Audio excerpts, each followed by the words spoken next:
Almas queridas, muita paz, a paz de nosso Senhor Jesus Cristo. Aqui estamos, pela misericórdia do alto, dando continuidade ao estudo sequenciado do Evangelho segundo o Espiritismo. Estamos estudando o capítulo 27, Pedi e obtereis.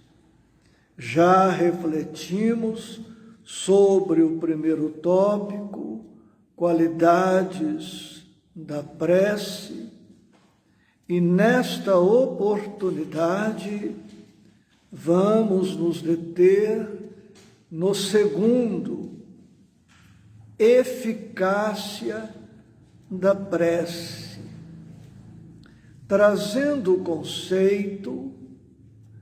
O tema está nos propondo o seguinte: as nossas orações surtem o efeito desejado ou os efeitos desejados.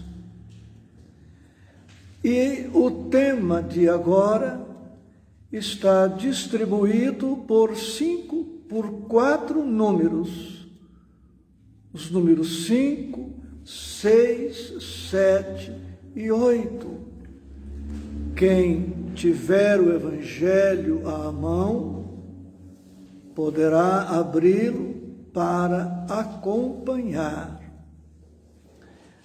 Leio o que temos no número 5, breve texto do evangelista Marcos, capítulo 11, versículo 24. Seja o que for que peçais na prece, crede que o obtereis, e concedido vos será o que pedirdes.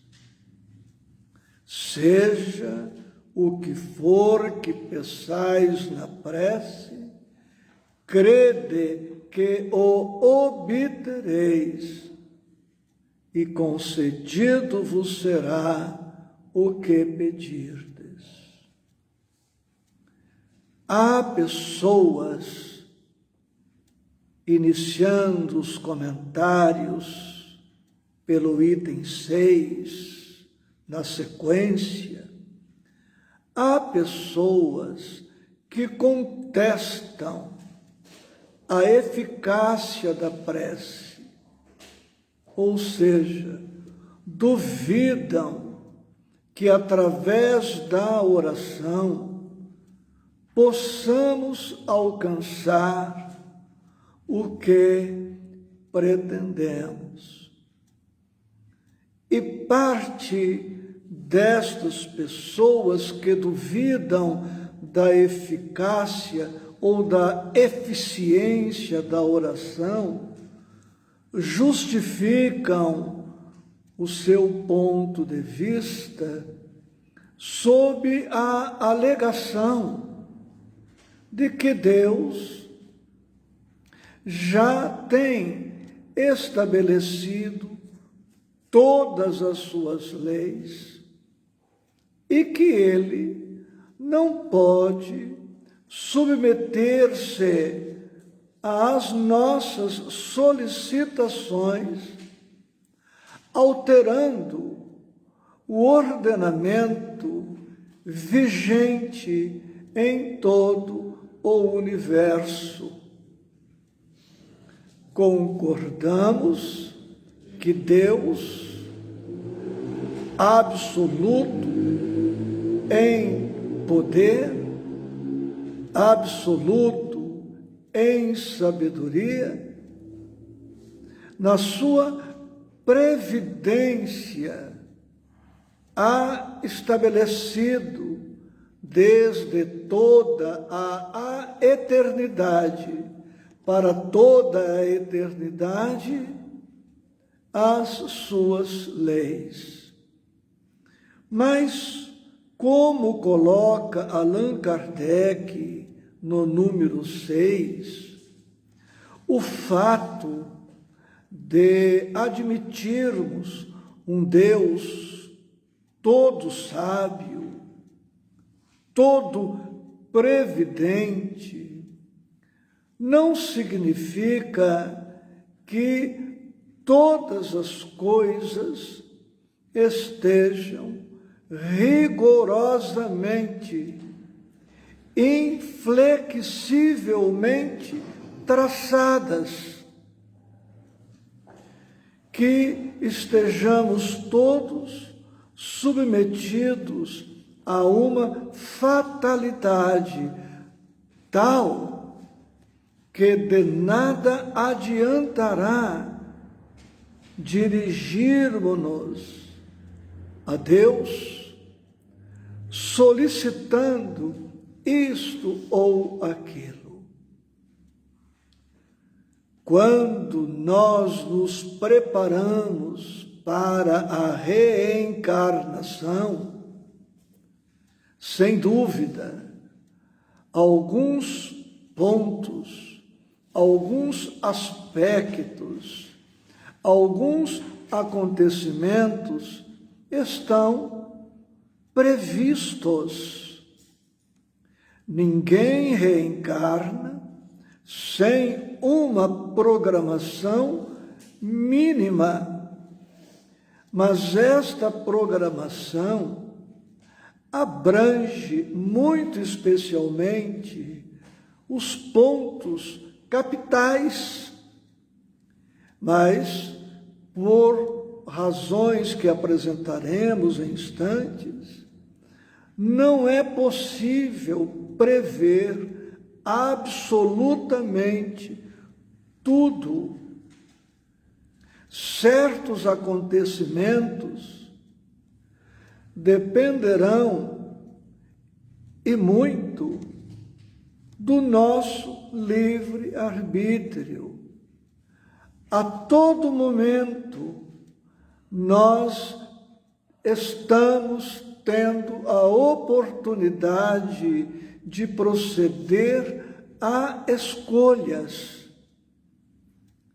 E estas escolhas podem alterar de alguma forma a programação, mudando o rumo de certos acontecimentos, o que significa, pois, que nem tudo acontecerá fatalmente, de maneira absoluta ou inamovível, inalterável.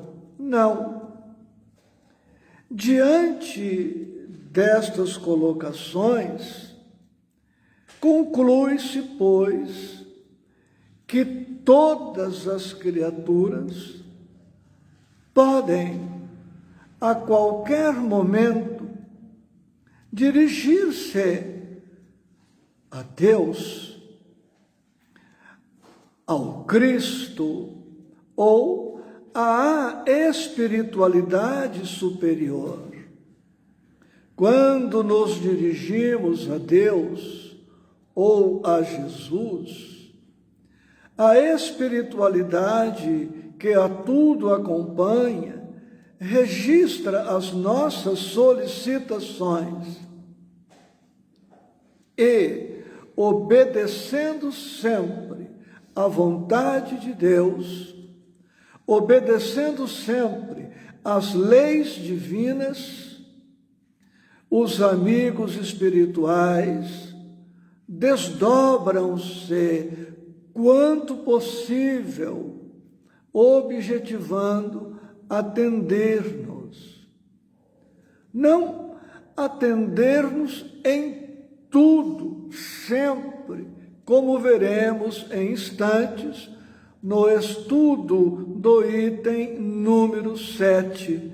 Mas atendem, se nos dirigimos a Deus e ao Cristo, à espiritualidade, ausculta o mais alto, e obedecendo sempre à vontade do Pai, vamos repetir este aspecto, há de nos atender no que for razoável, pertinente, procedente. E quando nos dirigimos aos Espíritos em nossas orações, eles não atuam unilateralmente, hão de se reportar a Deus sempre no intuito de fazer a vontade do Pai. Portanto, podemos orar, devemos orar. E Jesus, inclusive, no seu Evangelho, nos propõe orar sempre. Mesmo porque a oração não se destina apenas a pedir, a solicitar isto ou aquilo. Como consta da lei de adoração, incerta em O Livro dos Espíritos, na 3ª parte, a oração serve para louvar, quer dizer, glorificar a Deus, glorificar a nosso Senhor Jesus Cristo, serve para exaltar a Deus, ao Cristo. A oração se destina também à gratidão, ao ato de agradecer. Não seria, inclusive, bom, saudável, inteligente de nossa parte, não seria cristão, não seria uma postura espírita, nos dirigirmos a Deus somente para pedir, sem antes louvá-lo, sem antes bendizê-lo, sem antes glorificá-lo, ou a nosso Senhor Jesus Cristo. No item 7, está anotado em seu começo o seguinte: desta máxima, concedido vos será o que quer que pedirdes pela prece. Concedido vos será o que quer que pedirdes pela prece. Isso significa que basta pedir para obter. Todas as nossas petições são atendidas exatamente como apresentadas à espiritualidade, de forma alguma. Deus procede sempre com justiça, com amor, com misericórdia, mas também com sabedoria, prudência, cautela. Se nós, pais humanos, se formos criteriosos, cuidadosos, não atendemos os nossos filhos em todas as suas solicitações, porque as solicitações desarrazoadas, as solicitações que, se atendidas, causariam grande dano para os nossos filhos, ou netos, ou algum afeto,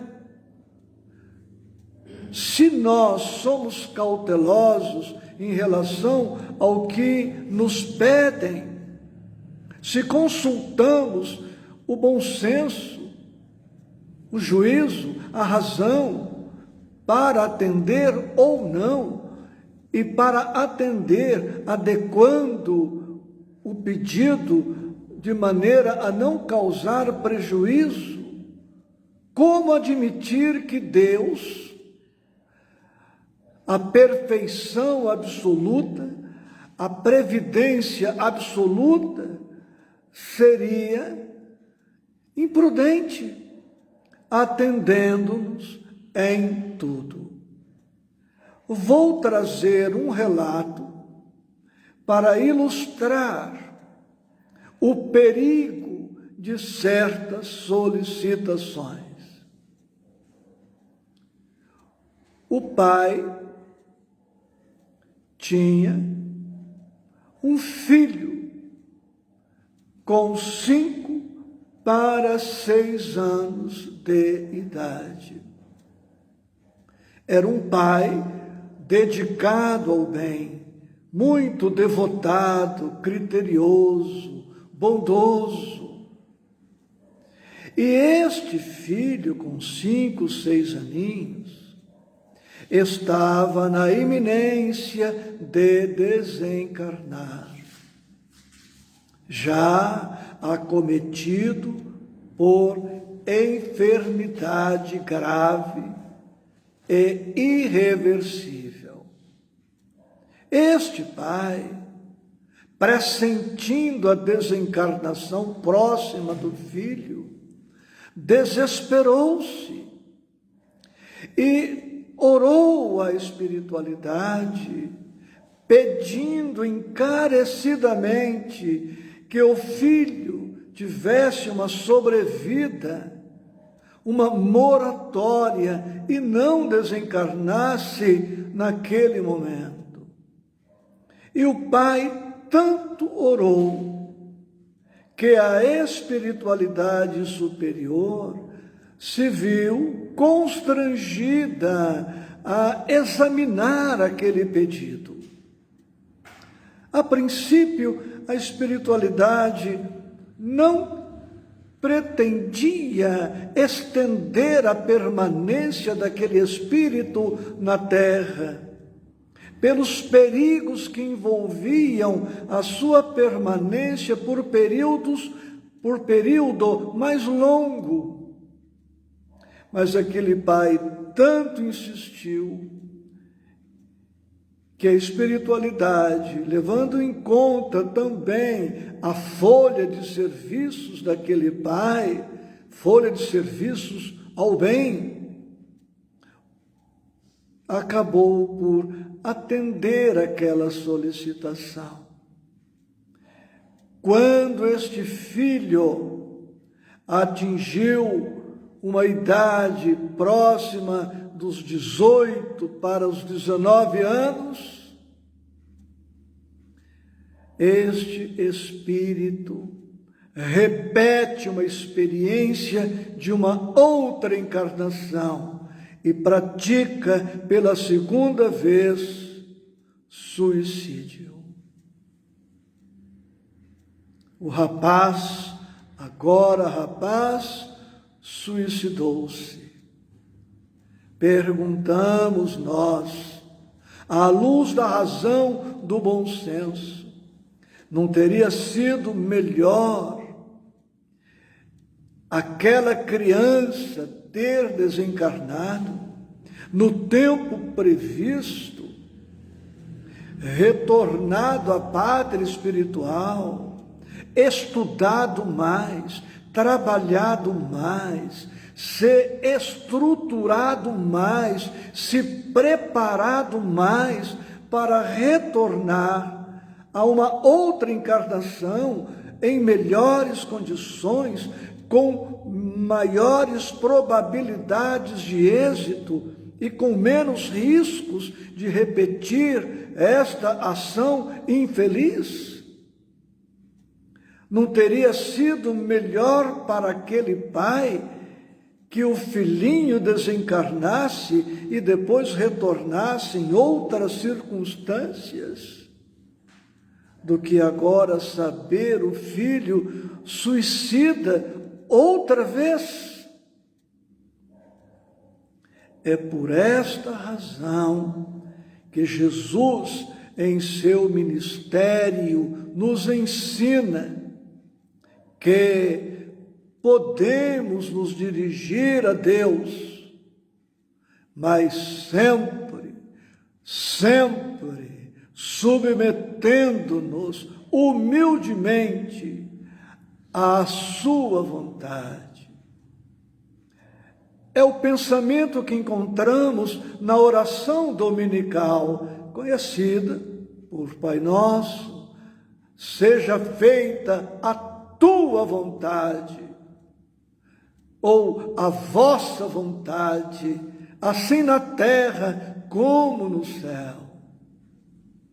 Quando estava no Getsemane, na iminência de ser preso, processado, condenado, crucificado e morto, Jesus ora a Deus, pede-lhe algo, mas diz na oração: mas não seja como eu quero, mas como tu queres. Não seja como eu quero, mas como tu queres, porque Deus, infinitamente mais do que nós, sabe o que é melhor para nós, o que nos convém. Mas Ele sempre nos ouvirá,